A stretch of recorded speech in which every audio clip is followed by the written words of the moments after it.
Elliot Merrick stared out the shuttle viewport at the cracked, cinnamon-colored crust of Varelia 9 and frowned. It looked exactly as advertised: dead, dry, and aggressively boring. Nothing edible grows here. Professor Grez had barked back at the academy during orientation, tail stiff with authority. Not a root, not a leaf, not a single cell capable of sustaining higher biology. You will observe, you will record, and you will not attempt to ingest anything accidentally or otherwise. The other cadets had barely listened, already half distracted by lab logistics and equipment specs. Elliot, on the other hand, had quietly zipped up his personal gear case with just a little extra care right around the compartment, holding 12 vacuum-sealed packets of earth seeds. Legal? Barely. Officially sanctioned? Absolutely not. But curiosity had a gravitational pull of its own, and Elliot had never been good at orbiting someone else's rules. He wasn't planning to eat anything. He just wanted to know why nothing edible grew here. That was the question that kept looping in his head like a broken telemetry ping. Varelia 9 had soil, atmosphere, geothermal vents. Plants should at least try to survive, so why didn't they? By the time the shuttle landed, Elliot had a hypothesis. By the time he unpacked his gear, he had a plan. And, by the end of week 1, he would have seedlings pushing up through moon-cracked dust, and one very good reason to prove Professor Grez wrong. Maybe nothing edible grew here. But that didn't mean it couldn't. They set up the base camp near a dormant lava basin, which meant a steady trickle of geothermal warmth under the topsoil, assuming you were mad enough to dig that deep. The Varelians hadn't bothered. Their probes had cataloged this moon a full 70 years ago. Barren, oversaturated with UV, and hosting only extremophile mosses and stalk analogs that couldn't be metabolized by anything with a central nervous system. That included humans. In theory, Elliot waited until the other cadets had busied themselves inside the modular field lab, arguing over microbial swabs and sample sequencing before slipping out to inspect the storage yard. It only took an hour to find what he was looking for: an old, decommissioned utility rover. The shell was intact. The hydraulics? Not so much. And no one had touched it since the moon was last surveyed. With a little tweaking and some insulating film peeled from packing crates, Elliot rigged the rover shell into a passable greenhouse. He'd meant to start small, maybe test how the soil interacted with 1 or 2 seeds. But something kept nagging at him. Earlier that morning, he'd exhaled near one of the dusty green moss clusters, clinging to the edge of a heat vent.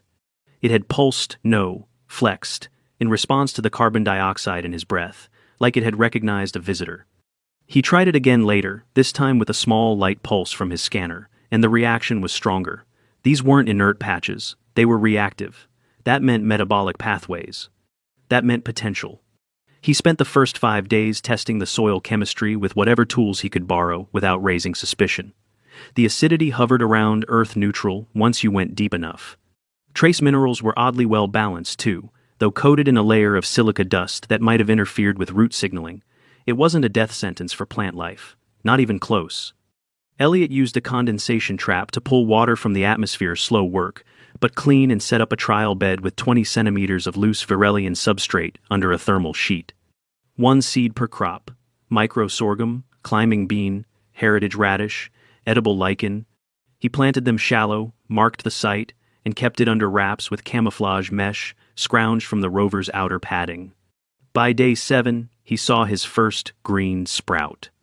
Not an earth green, though. This had a copper hue that shimmered slightly in the low-angle sun. At first, he thought the soil had altered the pigmentation. But then he noticed a second sprout next to the one he planted. Smaller, but clearly native. It looked like one of the thin-rooted Varelian stalks they'd cataloged earlier in the week, except healthier. More upright, almost companion-like. They were growing together. That was not part of the plan. Cadet Mira Song caught him hauling a water pouch out to the storage yard on day 9. "What are you doing?" she hissed, glancing toward the camp dome. "You're not going out past curfew again, are you? Dr. Grez already tagged you once for late logging." "I forgot my field scope," Elliot lied, avoiding her eyes. "It's in the rover shell. I was sketching earlier." She frowned. "Sketching?" "I like to diagram moss lattices. Helps me remember structure." She blinked. "Okay, nerd." He gave her a sheepish grin and vanished into the half-buried utility frame before she could ask more. The seedlings were thriving. The climbing bean had sent a fragile tendril toward one of the Varelian stalks. It had latched on, and when Elliot touched the soil nearby, the moss patch pulsed faintly again. He ran back to the lab and borrowed a protein scanner under the pretense of verifying fungal residue. What he found made his pulse hitch: nitrogen exchange, real time. The native moss was producing trace compounds compatible with Earth seedling growth because of proximity to his plants. This wasn't just cohabitation, it was chemical cooperation. That night, he started cataloging everything: detailed soil charts, weekly growth logs, comparative hydration stats. He borrowed a thermal lens to scan for geothermal leakage near the site and used it to estimate root zone viability. If he was going to break a dozen academy protocols, he needed to be meticulous. By day 12, 4 seeds had germinated. By day 13, he ate one. It wasn't a full meal, just a bite.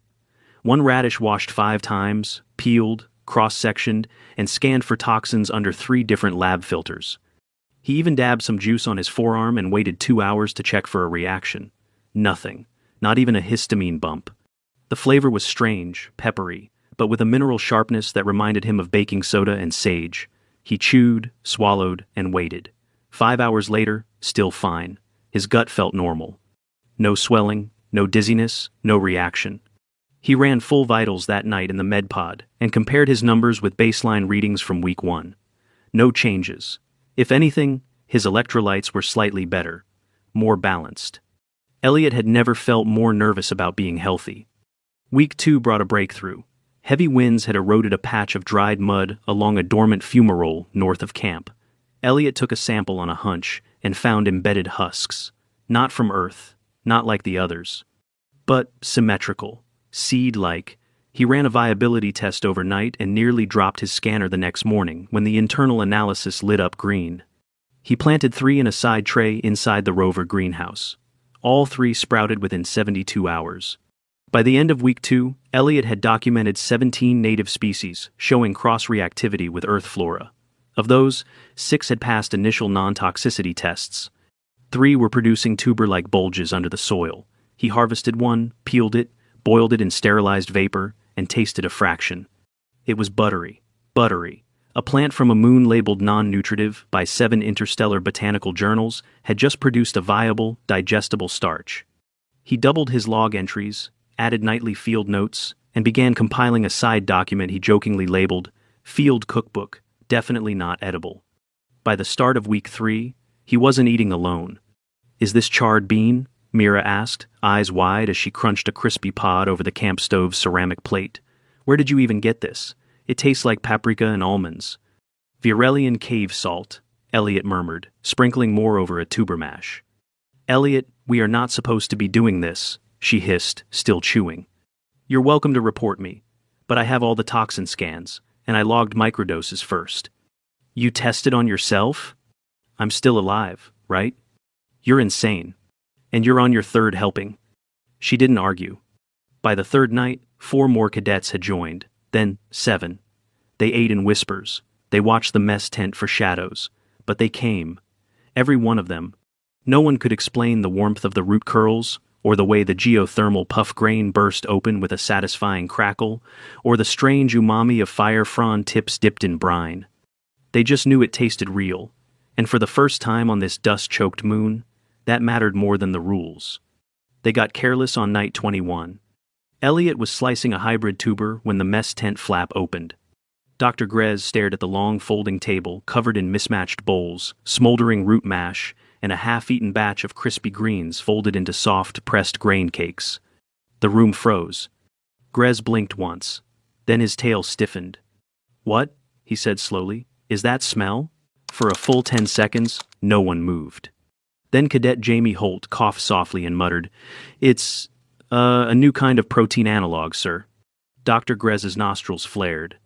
Elliot felt his mouth go dry, knife still in hand, tuber slice halfway into the pan.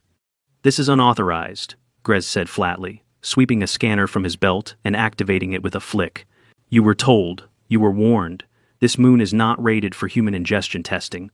"We didn't test the moon," Elliot said before he could stop himself. "Just the flora, very carefully." Grez turned his head slowly, like a servo on the verge of snapping. "You," he said. Elliot straightened, despite the instinct in his spine telling him to shrink. I've kept records, he said, quietly but clearly. Every sample was filtered, boiled, sterilized.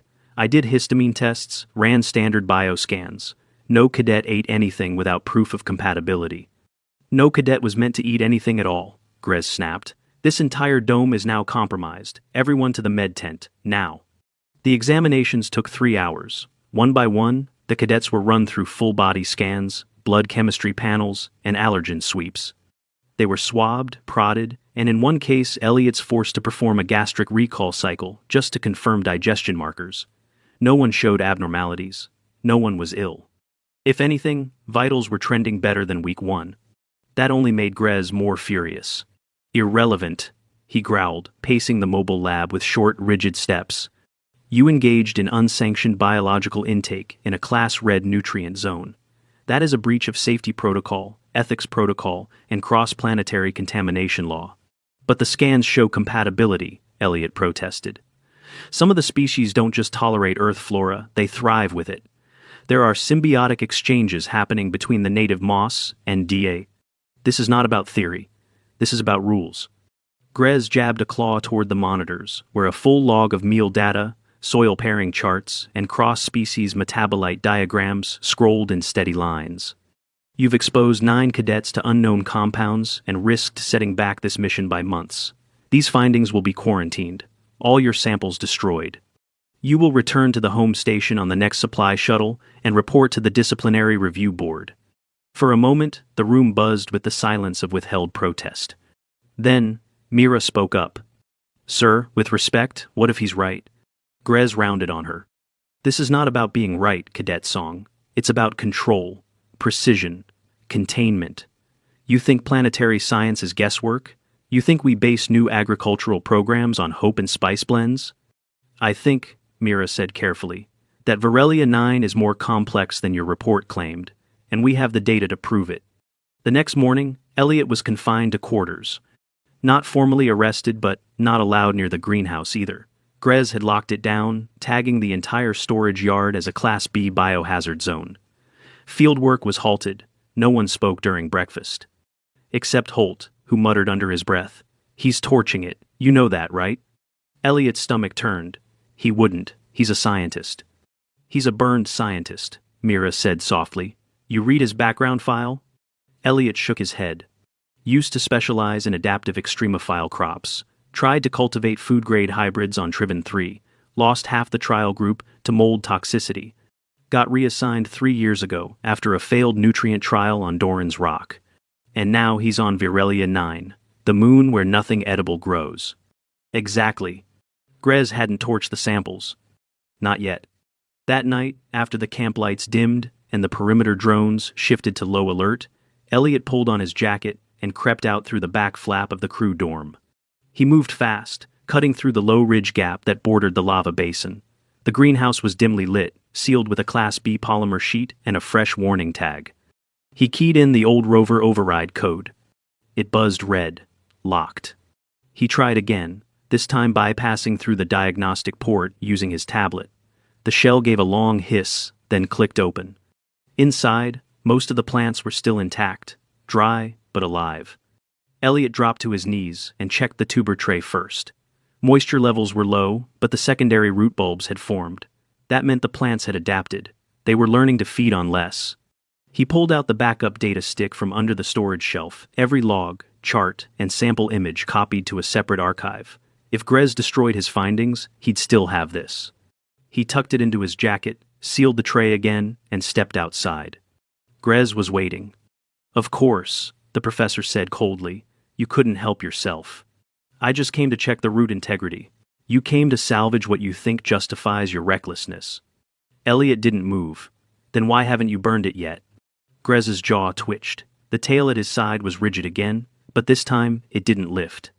I requested independent review, he said. 3 Varelian institutes will assess the samples. If they confirm non-toxic symbiosis, you may be cleared of expulsion. But make no mistake, Cadet Merrick. If your experiments prove unstable even slightly, you will be marked for scientific misconduct, and every one of your peers will carry the stain of your arrogance. Elliot exhaled slowly. Understood. And Merrick, Grez added, voice taut. I tried to grow food on this moon 12 years ago. Nothing worked, not even mold. You think finding one hybrid bean makes you clever? I don't want to be clever, Elliot said, stepping past him. I just want to be right. The reviews came in 3 days later. All 3 institutes confirmed the same thing. The native mosses had responded to earth plant root exudates with unexpected enzymatic signaling. In plain terms, they woke up. They exchanged sugars. They created a nutrient web that mimicked early-stage earth fungal networks.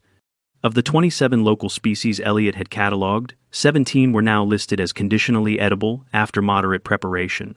4 contained lipid analogs near indistinguishable from avian fats. 2 sprouted protein seed hybrids under Earth-style UV, and the geothermal puff seed, previously dismissed as sterile, had a starch ratio nearly equal to sorghum. The findings were verified, published, and escalated to the Academy's Central Research Council within 24 hours. Dr. Grez didn't say anything the next time Elliot passed him in the corridor. But he didn't stop him, either. Elliot didn't get a medal. He got summoned. The Council Disciplinary Board reviewed every field note, every sample log, every meal chart. They questioned his judgment. They scrutinized his methods. But they found no harm, no recklessness.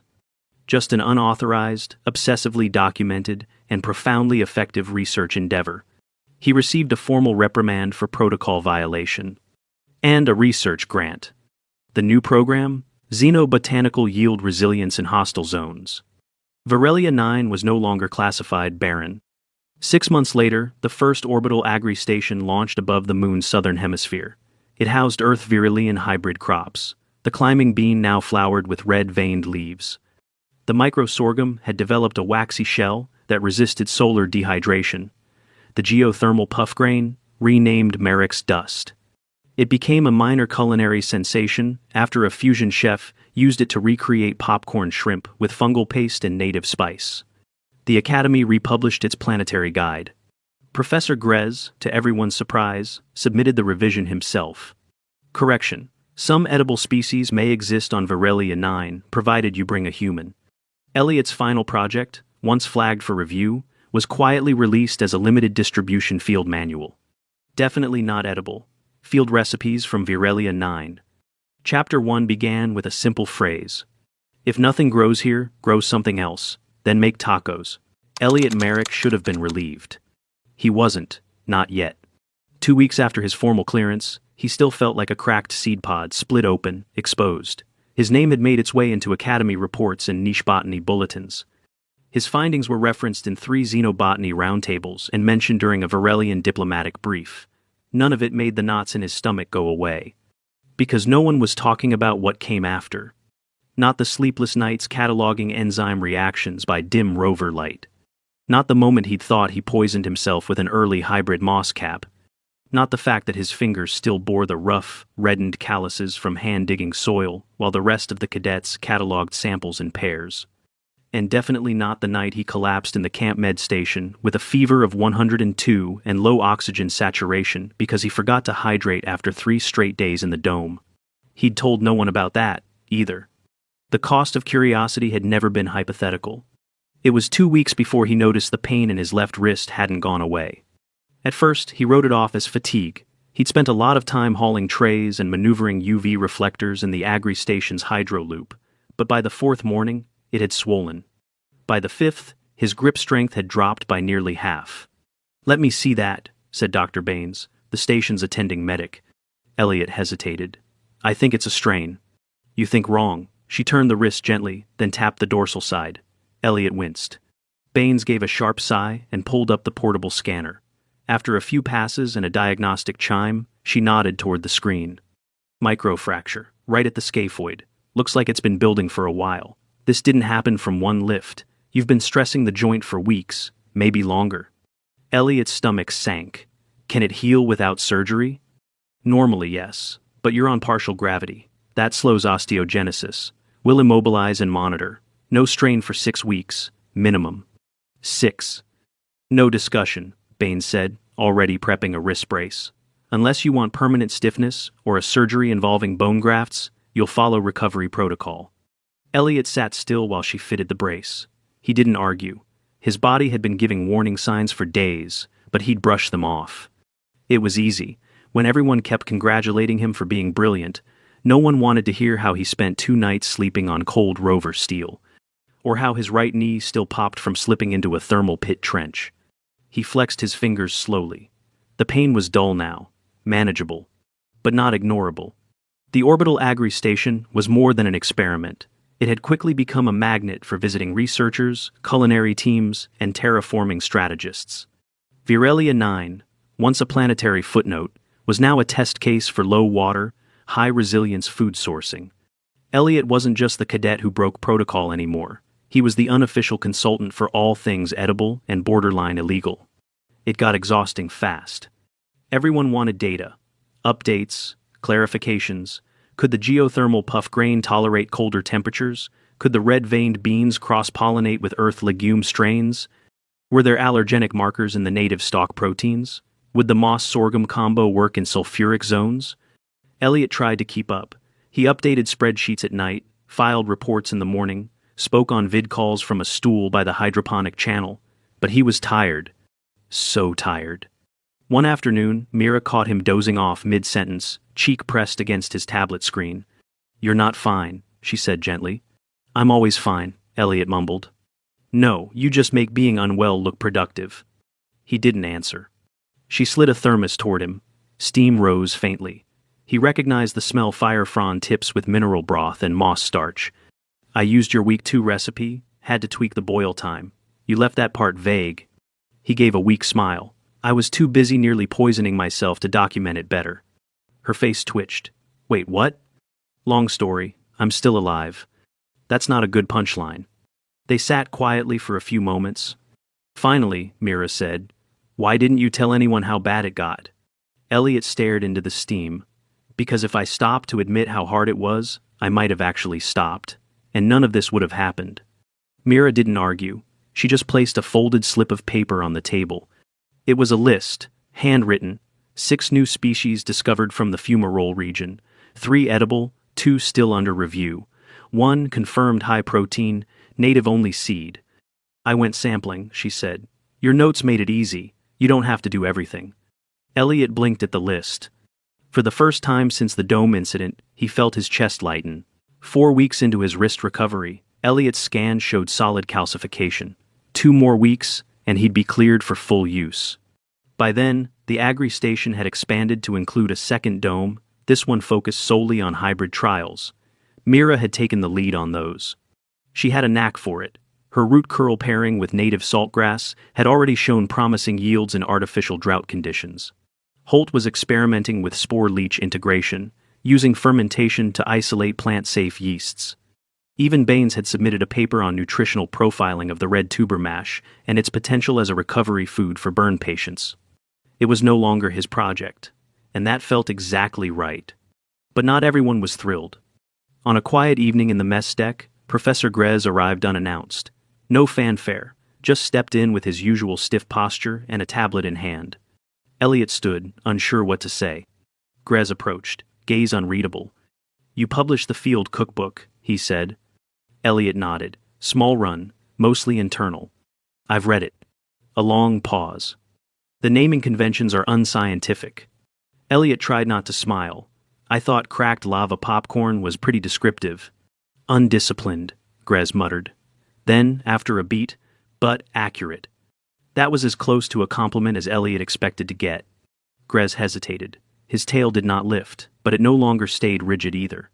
"I've added a postscript to the planetary amendment, a more personal one." He handed over the tablet. Elliot scanned the lines. Early classification reports deemed Virelia 9 nutritionally inert. These reports were based on incomplete assumptions and narrowly focused trials. It took a cadet's disobedience to uncover the truth. The moon did not lack nutrition. We lacked the curiosity to see it. Elliot swallowed hard. "Thank you," he said. Grez inclined his head slightly. "I will not say you were right. Of course not. But I was wrong." Then he turned and left. 2 days later, Elliot got his wrist brace removed. Baines checked the healing. Range of motion was nearly full. Minor stiffness remained, but nothing that wouldn't fade with use. "Take it slow," she said. "Still a few weeks before full strain is safe. Don't go pulling moss roots with bare hands yet." I'll make Mira do it. Smart. He stepped out of the med bay and stared out the observation panel at the surface of Virelia 9. The same cinnamon crust, the same long shadows. Only now there were green clusters, sprouting in arcs and rows near heat vents. Some native, some alien, some something else entirely. Elliot took a deep breath. The air still tasted dusty, still slightly filtered, but it also smelled faintly like food. 6 months after the first harvest, Elliot stood at a polished counter aboard the Virelia 9 culinary demonstration dome, elbows deep in tuber peel and steaming moss paste, surrounded by an audience of skeptical dignitaries, yawning reporters, and 2 high-ranking Virelian nutritional regulators who looked like they'd rather be inspecting rust. This, Elliot said, trying not to flinch as the camera zoomed in, is the charred fire-frond taco. It's assembled on a geothermal puff cake, high in complex starches, and modified to reduce desiccation in high UV environments. The filling contains braised root curls, glazed moss seed crumbles, and a pinch of Merrick's dust for finish. A Virelian elder raised one hairless brow ridge. Marek's dust? Nickname, Elliot said quickly. It's the puff grain. We discovered it near the dormant fumaroles. Popcorn-like texture. Excellent base for heat-hardened snack foods and, incidentally, flatbread. The translator chirped a delay, then relayed a slow, clipped. Snacks are not a recognized food class in Virelian formal culture. Right, Elliot nodded. But you might want to reconsider. He plated the tacos, 4 to a tray, no garnish, just heat, color, and texture, every ingredient tested, cooked with the kind of reverent care he used to reserve for orbital hydro trials. The dignitaries hesitated. The reporters did not. One human journalist from Galactic Palette bit in and made an audible noise of astonishment. "This is pungent," she mumbled with her mouth full. "It's like sage and firewood and crispy marsh root. What's the protein base?" "Spore-hardened moss mash," Elliot said. "It caramelizes when you braise it slow." A pause. "Caramelizes?" one of the Virelians repeated, translator blinking. "As in flavor chemistry?" "Exactly." The elder picked up a taco, sniffed, took a bite with meticulous care. For a moment, nothing. Then a second bite. The second regulator followed suit, chewing slowly, antennae lowered in concentration. And then, acceptable. The word echoed in Elliot's chest like a drumbeat. Later that night, the dome's mess area was quiet. Most of the team had retired, exhausted by the day's politics and press questions. Elliot remained, sorting leftover ingredients into cryopacks. He'd stayed grounded this time. No experiments, no rule-bending, just honest food. Dishes cooked under protocols, ingredients logged, every process cleared by the Academy's new cross-biocompatibility panel. He didn't miss the rush of breaking rules, not anymore. He had nothing left to prove. "Thought I might find you here," Mira said, stepping into the galley. She held up a sealed pack. "You forgot your root mash." "I made too much," Elliot admitted, still learning portion control. She tossed it into the cooler. "So, you're famous now?" "Not quite. But I've been asked to co-write a terraforming cuisine brief for the next colonization wave. They want to know how to build agricultural flavor portfolios alongside nutrient planning." Mira grinned. "You're designing menus for colonies that don't exist yet." "I guess so." She pulled up a stool. "Remember the first time you fed me fried bean pods in the mess tent?" "Hard to forget," Elliot said. "You threatened to report me." And then took thirds. They sat in silence a while. Elliot eventually asked, "Are you staying on Virelia?" She hesitated. "For a bit. They're building a dedicated research annex for native Earth hybridization studies. I've been invited to lead the tuber development team. That root curl variant I isolated? It's showing promise in arid environments with alkaline soil.